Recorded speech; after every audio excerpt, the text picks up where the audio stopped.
This is a modern silicon processor. In the time it takes to draw a single breath, these microscopic circuits execute billions of distinct logical operations. Despite that blinding speed, every computer performs the exact same triad of functions. It takes raw data as input, processes it, and provides meaningful information as output. The architectural blueprint for this specific process was finalized in the 1830s by a mathematician named Charles Babbage.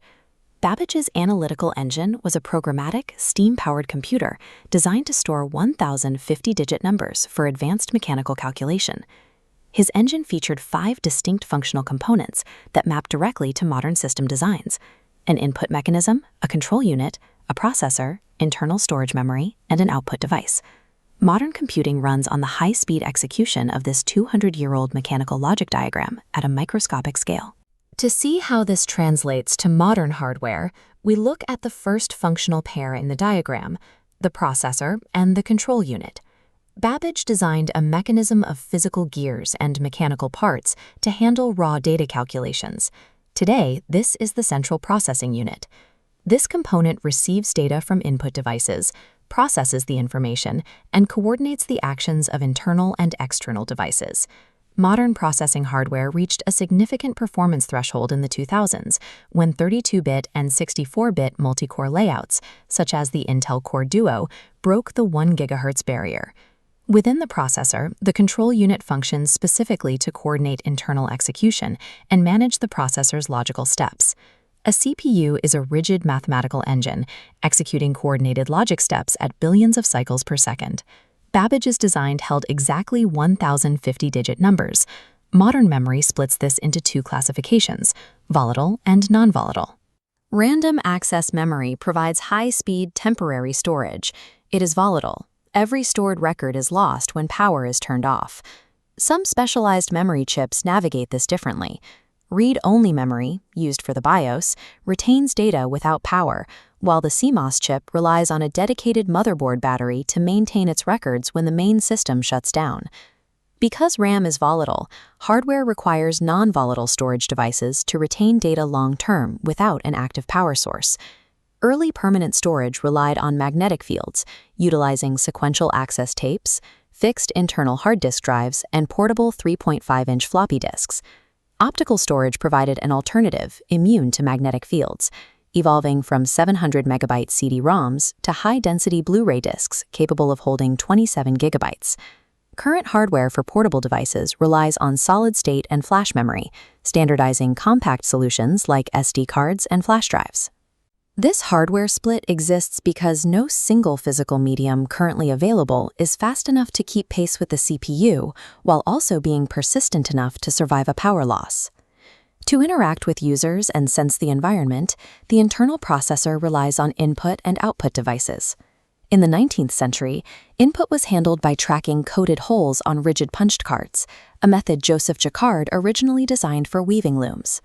This textile mechanism translated directly into data processing, allowing early computers to read coded holes as logical instructions.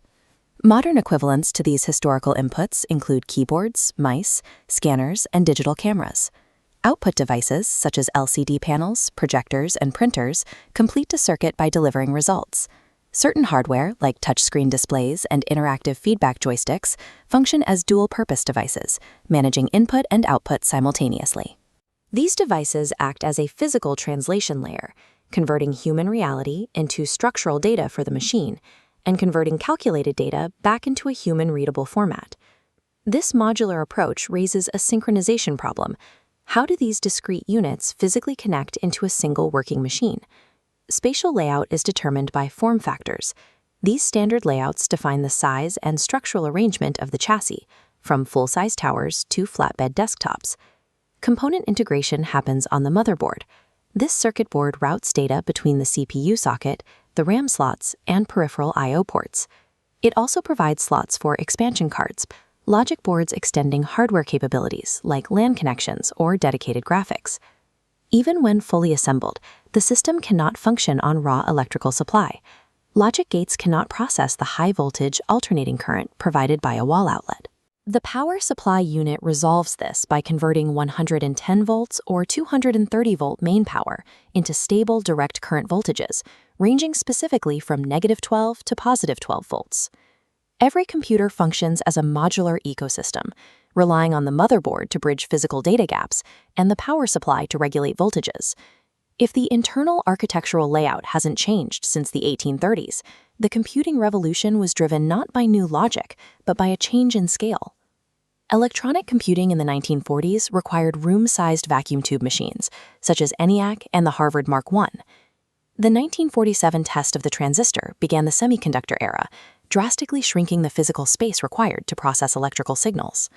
In 1958, the integrated circuit allowed engineers to place multiple transistors onto a single solid block, providing the technical framework for the modern microchip. This hardware compression significantly lowered costs and enabled the 1981 IBM PC and the 1984 Apple Macintosh, which introduced the graphical user interface and mouse to commercial markets. By 1990, this hardware baseline supported the introduction of the World Wide Web and HTML, standardizing internet use across these shrinking systems. From steam power and mechanical gears to 64-bit multi-core silicon, the evolution of computing is an evolution of materials. We are running an 1830s logical blueprint at the speed of light.